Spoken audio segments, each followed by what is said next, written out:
夫君假死后，我也喝下假死药。他假死和有孕的外室私奔，把宣平伯府的烂摊子都丢给我去收拾。我也假死，带着所有的嫁妆去了江南，招赘了捡来的书生。10年后，当他再次回到京城时，伯府已经不复存在，而那书生竟是流落民间的废太子。废太子一朝沉冤得雪，我也跟着成了皇亲国戚。我的夫君陆行舟坠崖身亡后，我整理他的遗物时，发现他在烟雨巷养了个外室，名叫林双儿。他待那女子如珠如宝，司库里的好多东西都被送到了他那，包括有御赐的白玉麒麟镇纸。我想着，如今他已经身亡，我作为正妻理应为那女子寻个去处。我这人厚道，想着这世道身为女子本就诸多不易，她又无亲无故，成为外室或许不是她可以选择的。我不打算发卖她，想着将那御赐之物收回来后，再给些银钱打发了她回乡就是。然而当我赶到烟雨巷时，却恰好遇见那外室提着大包小包从陆行舟平租的那间小院里出来，然后鬼鬼祟祟的上了一辆并不打眼的马车。女人生得美艳动人，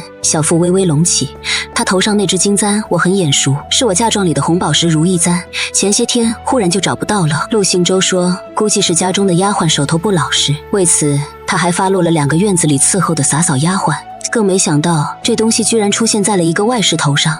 他可真是我的好夫君啊！我正要上前拿人，就见那马车里有人从帘子里伸出手来，温柔地去扶那外室。双儿，我服你。那声音我再熟悉不过，是我的夫君陆行舟。再看那只掀开帘子的大手，指骨分明白皙，最重要的是手背上有一处已经结疤的咬痕，那伤陆行舟也有，是我咬的。因为得知他们伯府金玉其外败絮其中，居然在我嫁进来前就已经欠下了几10万两的外债，他想拿我的嫁妆填窟窿，我一气之下就咬了他，咬得他鲜血淋漓。我想让他长教训，叫他知道我不是好惹的。我的嫁妆银子他休想动，他当时只说知错了，还哄着我说以后一定对我好，让我务必想办法帮他还上那些钱。现在想来，他不是知道错了，是发现我不好糊弄，干脆来个金蝉脱壳，用假死把家中的烂摊子全部甩给我，真是好狠心的人。小姐，那人是姑爷，他没死。我的贴身丫鬟紫苑眼睛可尖了，只一眼她也发现了，那人就是现在本该入土为安的陆行舟。是他。我点点头，一边示意他小声些，一边将他拉到旁边躲起来。小姐，你躲什么？再不冲过去，姑爷可就跟那外室一起私奔了。他不解，他挽起袖子就想冲上去替我讨一个公道。私奔了才好收拾，若现在冲出去，他假死不成就还得做我的丈夫，我还是得被逼着帮他们伯府还债，倒不如让所有人都以为他死了，他没有路引走到哪里都只能东躲西藏当个流民，再也不是那个高高在上的伯府世子。他们这样算计我，那我就顺水推舟，让他知道私奔的下场。可是他们离开后，您就得守寡了，这样对您不公平啊。紫苑怎么想都觉得还是我比较吃亏。傻丫头，曾经他为夫我为妻，他是我的天，我以他为尊，现在我在明，他在暗，我有钱他没钱，我为尊他为卑，事情变得有意思起来了。我勾了勾唇，之前因为死了夫君而悲痛的心情此刻一扫而空，完全被愤怒所代替。他做初一，我就做15，他敢假死带着外室私奔，我就能在心中迅速斩断与他之间的夫妻情分。若非我发现的早，只怕多年以后，等我帮伯府还清外债后，他就会带着外室以及他们的儿女再次回到伯府。到时候他还是小伯爷，外室生育辛苦，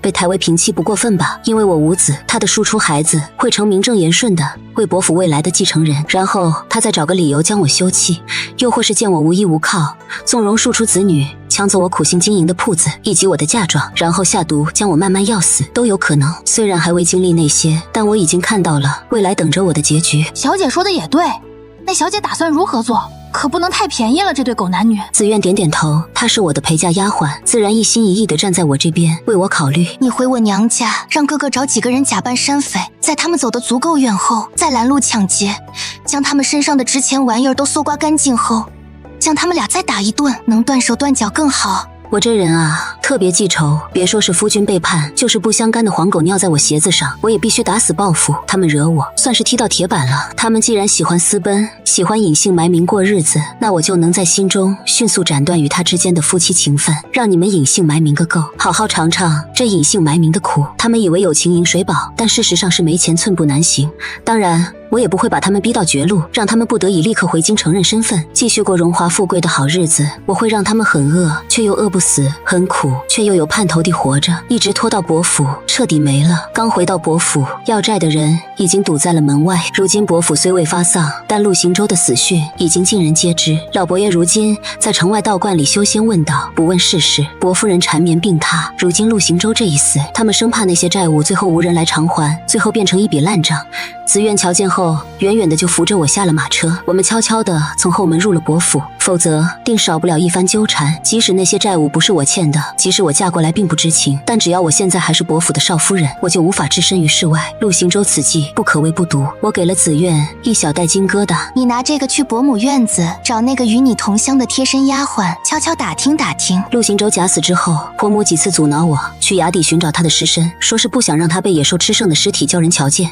现在想来，或许他一早就知道内情。紫苑点点头，他那同乡最是贪财，伯夫人又抠门小气，对待身边人也刻薄，想要从那丫鬟嘴里知道实情，这些足够了。1个时辰后，紫苑回来了，悄悄在我耳边道：那丫鬟说，伯夫人曾叫人在世子的马车上动手脚，可那日世子却并未在马车上，而是躲在了烟雨巷的外室那儿吃酒。事后伯夫人曾拍着大腿说，娶您这样的富商之女进来，就是为了要给伯府填亏空，等亏空填完了，他儿子可以回来过好日子了，再找人污您清白，将您沉塘。我听完，气得双手紧握成拳。这个老钱婆，我原以为她是无辜的，想放她一马。既然她也想要我死，那就休要怪我狠心。关于这老钱婆，我不打算自己动手，她已经病入膏肓，只要我不施以援手，她必死无疑。听着门房来报，那些要债的人迟迟不肯走，得了婆母的授意，闹着要见我。我对她道：你开了门，带他们去见老夫人，并对他们说，我只是个后宅妇人，家中一切还需婆母做主。婆母想让我去收拾这些烂摊子，我就将皮球推回去，让他们去婆母面前闹一闹，最好气得她口眼歪斜。门房离开后，我让紫苑与清代将我的嫁妆全部清点出来。紫苑不明所以。为何？姑娘您该不会打算用自己的嫁妆去填补伯府的亏空吧？他们配吗？我摇摇头。不，我的意思是尽快把这些东西偷偷运出去，租个船，我们去江南。我的嫁妆断然不能便宜了伯父，他们想得美。紫苑问：去江南？您要离开伯府，我能理解，那为何不是回娘家？我伸手在她额头上轻轻点了点。笨丫头，按律我当为她守节3年才能归家，我若是此刻回到娘家，我那几个妹妹以后还要不要嫁人了？别人会说我们家的女儿都是无情无义之人，但若是我假死，外人只会以为是我被伯府的债务活活逼死，到时候被人唾骂的就成了婆母和整个伯府。假死后，我就在江南买个院子，我们住下来，关起门来过自己的小日子，岂不快哉？2个贴身丫鬟一合计，都觉得此言有理。谁会想要被困在这死气沉沉的伯府一辈子？谁不向往那烟雨江南的自由自在？他们听我这样说，纷纷动了心，其中以清代最为急切。那我们什么时候走？我现在可以开始收拾东西了吗？我笑了。你们可以开始准备起来了，等把我的嫁妆全部转移出去后，我们就走。但切记不要走漏了风声，叫人察觉了此事。他们纷纷点头。那群要债的见到婆母时，可不管她是否病入膏肓，一个个眼红脖子粗的伸手找她要钱。有人打着算盘，算盘珠子都快怼到他脸上了。伯夫人，令公子生前欠下我3000两白银，现在他人没了，这笔钱你们伯府也该给了吧？有人将账本摔在了他的病床前。伯夫人，你们去岁欠我的5000两绸缎钱与珠钗首饰钱，打算什么时候给？再不给我就去报官。有人一脚踹翻了面前的水盆。你们伯府还欠着我们酒楼7000两，你们伯府的人每来吃饭都只是挂账，已经10年没给过钱了。婆母见他们如此咄咄逼人，丝毫不给自己面子，被气得胸口剧烈起伏起来。我刚没了儿子，你们怎能如此咄咄逼人，还闯入了我家？都给我滚！话说到一半，他忍不住捂着帕子，又是一阵剧烈干咳，咳得胸口一阵阵闷疼。他房里的2个贴身丫鬟见状，伸手想将这些要债的赶出去，奈何力气不够，那力道跟赶苍蝇似的。出去，都出去！你们吵到夫人休息了。债主们无人在意，甚至有人一把抱住其中一个丫鬟，色眯眯地摸了摸她的脸蛋。这丫鬟不错，能抵个100两，我要了。另一个见状，拿起了八宝阁上的古董花瓶。这个花瓶也可以抵债。于是房里彻底乱套了。那群要债的见什么搬什么，甚至有人从柜子里去翻找丫鬟们的卖身契，将人带回去抵债。等我带着外院的家丁慢悠悠地赶来时，婆母的院子里已是一团糟，屏风倒了，八宝架上的摆件是一个没剩，柜子也被翻得乱七八糟的。不只是金银首饰，就连她最喜欢的那件狐裘也被人趁乱给拿走了。她院里的6个丫鬟如今只剩下3个，容貌好看的那3个已经被拖走抵债了。婆母被气得面色惨白，肩膀一抽一抽的在哭。这群强盗是谁将他们放进来的？然后她在看到我时立刻控诉于我。是不是你？你诚心想气死我老婆子？你明知道我在病中。我当然否认了，我绞着帕子一脸的委屈。娘，你冤枉我了，我也不知道他们会那样凶残，我只是看他们在冷风中站了许久可怜，就跟门房说放他们进来，与婆母您商量一下还债事宜。婆母气得几乎要晕厥过去，指着我半天说不出话来，好半晌才道：他们可怜，我老婆子刚才差点被他们吓死。我低着头认错，态度极好。娘，我知道错了，我以后不会了，那没什么事儿，媳就先告退了。婆母却喊住我，这一次语气极为温柔。婉意呀，听闻你嫁过来的时候带了不少嫁妆，你可不可以？她嘴上难以启齿，暗地却不做人事。我闻言叹着气说：娘，我考虑几日吧。我要让她以为我有所松动，就会放松警惕，然后我的那些嫁妆就可以在暗中分批次运出伯府。婆母闻言，对我越发的和颜悦色起来。你好好考虑，我儿当真娶了贤惠儿媳。我点点头后离开了她的院子。半个月里，我将司库中的嫁妆秘密搬空，以清理杂物的名义秘密搬去了府外，然后再命人送到早已租赁好的商船上。等婆母迫不及待地遣人来问我考虑的如何时，时机终于成熟。我哭着对婆母说：那些都是我爹娘给我的嫁妆，凭什么让我拿自己的嫁妆来填伯府的窟窿？我不同意。婆母生了气，砸了一套不值钱的茶具。你是我儿媳，这件事你必须听我的，你的钱就是我伯府的钱。我甚是哭着回了自己的院子，并叫人将此事宣扬出去，叫外头的人都知道我这婆母是如何惦记儿媳的嫁妆，是如何逼迫我填她侯府的窟窿。婆母得知后，将我叫来跟前，指着我叉着腰的骂：你是故意宣扬出去的，你就是想丢我伯府的人。你别忘了，你如今也是伯府的人，我们一荣俱荣，一损俱损。我泪眼蒙狞地抬起头看向她，瑟瑟发抖。娘，你非要逼死我才甘心吗？拿死来威胁我老婆子？老婆子，我可不是吓大的，有本事你就去死啊！我等的就是他这句话。闻言，我表面伤心，暗地里却是乐开了花。他就等着被百姓们的唾沫给淹死吧。我哭着回了自己的院子，然后将自己关在了房门里。夜里，我放了一把火，将整个院子给烧了。等众人爬起来赶来救火时，火焰已经蹿得老高，浓烟滚滚。婆母被人抬过来时候，只剩下一片废墟。我与自己的4个贴身丫鬟全都没了。她瞧着那片废墟，哭得跟死了爹娘一样。嫁妆，他的那些嫁妆这下都没了。不止如此，我爹娘在收到消息后立刻赶来伯府替我要说法。婆母理亏对此解释不清楚，落了下风。爹娘深知我是假死，也没有闹到衙门去，只就此和伯府划清关系，不再来往，并将此事闹得尽人皆知。这下伯夫人逼死儿媳的事传出去后，那些债主再次登门要求伯夫人立刻还钱，她还不上钱，那些人便去衙门告状，想来不会有什么好结果。收到爹娘的飞鸽来信时，已是3日后，我已顺着水路出发去往江南。10年后，我正躺在葡萄架下的罗汉床上歇凉，已经嫁为人妇的紫苑急匆匆地跑了过来。姑娘，大事不好了，您快去前院瞧瞧，来了许多官兵围住了姑爷。闻言，我顿时坐起身来，手中的团扇因为惊慌而脱手掉在了地上。所谓何事？难不成是我假死的事情被人发现了？可这也不过是伯府的家务事，他们抓我夫君做什么？紫苑气喘吁吁地摇摇头。不知姑娘，你可要带着孩子们先从后门溜走，跑得了一个是一个。闻言，我立刻指了指房间的方向。你和清代带着银姐儿和安哥儿先从后门出去，躲到悦来客栈里。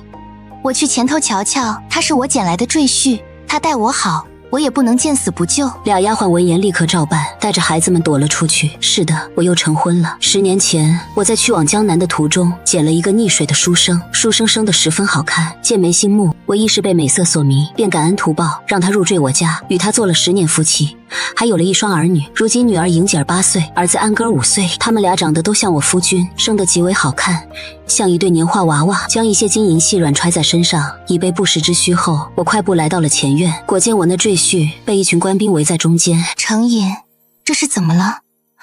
我保护你，有什么事冲我来，我是他夫人。说完，我下意识地伸手将他护在身后。他溺水后身子孱弱，这些年一直用名贵的药汤小心翼翼地养着，这2年身子才稍微好些，可别再下病了。闻言，原本正踌躇该如何向我坦白自己身世的萧成瘾尴尬地轻咳了一声，然后伸手握住了我的手。夫人，你误会了，他们不是来伤害我的，而是来接我们回京城的。我闻言愣在原地。回京城做什么？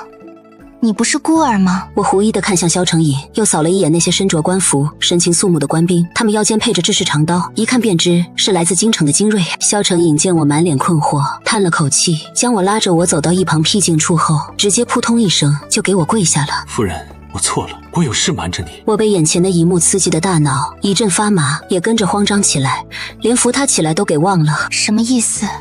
你不是孤儿？难不成你在京城另有妻儿？他连忙否认。没有，我没有别的妻儿，我只有你和孩子们，以后也绝不会变心，否则就叫我再次溺水，不得好死。他自从上次溺水后就落下了后遗症，十分非常怕水。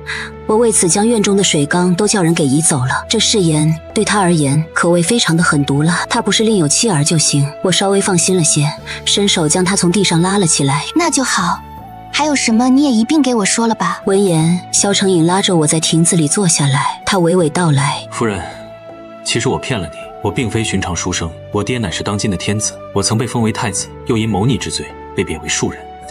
被贬后，我原本是要被发配到岭南去做苦役，哪知途中遇到了歹徒，我为活命被逼着跳入了河中。我不会水，所以他们没有穷追不舍。这10年来，所有人都以为我死了。后来我遇到了你，你我一见钟情，我怕你因为我的复杂背景而推开我，所以我对你隐藏了自己的身世，以孤儿的身份与你做了10年夫妻。但我没想有一天，当年的谋逆案会因四皇子酒后失言而被重审。现在父皇终于相信我当年是遭人陷害，并非真的谋逆。父皇年纪大了，没几年可活了，他想在走之前见见我们，见见我们的孩子，替我们安排一番，算作是对我的补偿。你可愿带着孩子们与我归京？所以我的赘婿居然是前太子，那他以后会继承大统吗？会成为3宫6院的皇帝吗？想到这个，我直接问他：你还会做太子吗？我以前嫁过人，陛下大抵不会同意我做你的太子妃。他顿时懂了我的意思。我的过去我是跟他提过的，他知道我在害怕什么。萧成瘾将我紧紧地搂在怀中，他对我保证，这么多年过去，宫中如今是我二哥成了太子，我不会再被复位，我排行第3，以后大概会做个闲散王爷。你是我的王妃，不管谁出现都不会改变你是我妻子的事实。伯府如今早就不存在了，不管是谁翻出当年的事情，我都能护得住你。你可想回京见见岳父岳母？我想了想，点头。那我们就带着孩子们一起回京。回京后，我与孩子们一起陪着萧成瘾去见了皇帝。皇帝在看到萧成瘾时，老泪纵横。老三，是真对不住你，对不住皇后的在天之灵。萧成瘾原本是他众多儿子里最贤德、最孝顺的孩子，还是他与皇后所生的嫡子，却因为他的猜忌流落民间整整10年，还差点溺死在河里。萧成瘾在面对皇帝时，并没有他那样激动，只是淡淡的喊了他一声父皇。所有的委屈和不甘，在10年的时间里已经被消磨殆尽。他现在内心很平静，没有了对权力的渴望，也没有对父皇的思念，似乎过去的一切都与他没什么关系了。他就像一个局外人，对他而言，现在最重要的不是夺嫡，也不是父皇的宠爱，而是与我的小家。他如今不关心天下大事，只想守着我与孩子们过几天安生日子。皇帝原想给他个肥差，但萧成瘾拒绝了。父皇，儿臣如今身体孱弱，能活着就已是万幸。您若真心补偿，就给个虚职吧。皇帝见他不像在赌气，眼中也没有半分不甘。皇帝反而慌了。你变了，老三，你以前不是这样的。你曾经斗志昂扬，要做个令人爱戴的太子，你也曾兴修水利，想要做出一番功绩来。你是不是还在埋怨父皇？萧成瘾的回答是让太医来替自己把脉。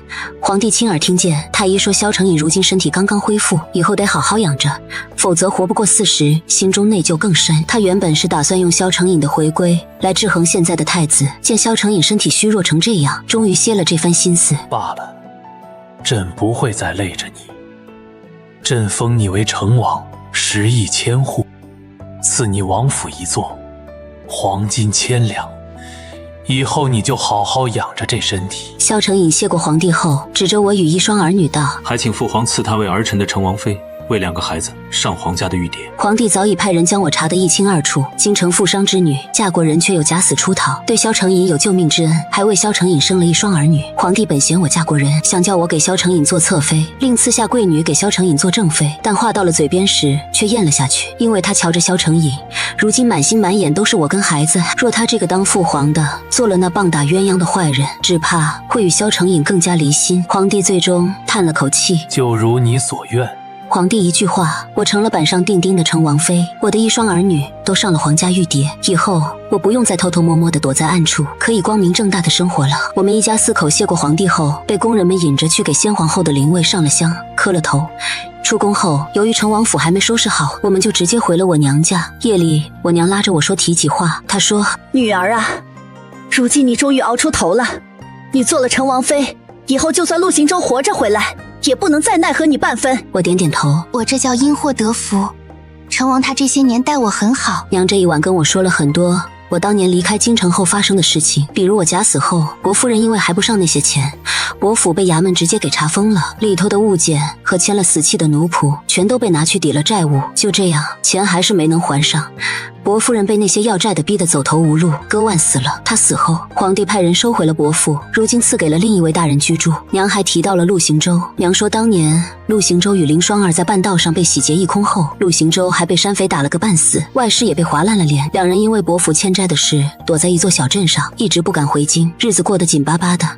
那外室的肚子倒是争气，给他生了2个儿子1个女儿。我娘气不过，偶尔会派人去小镇上找他们的麻烦，却又在他们坚持不住想回京城时，给他们一丝甜头，叫他们一直被困在那儿。闻言我说：“娘，如今我的身份能摆在明面上了，您可以让他们回京了。”我十分期待，当他们得知伯府早已没了的时候是什么心情。我娘笑着说：“我这就喊人去安排，从他辜负你那一刻开始，咱们就跟他不死不休。”他也很期待陆行舟得知真相时的下场。2个月后，陆行舟在得知了伯府已经还清所有债务的假消息后，带着林双儿匆匆回京。他们一路上有多高兴，在找不见伯府时就有多心急如焚。去探查消息的小厮回来禀报时，说得绘声绘色。那陆行舟带着外室见了那朱红色的大门，就想往里闯，被眼尖的小厮给拦住了，将他给赶了出来。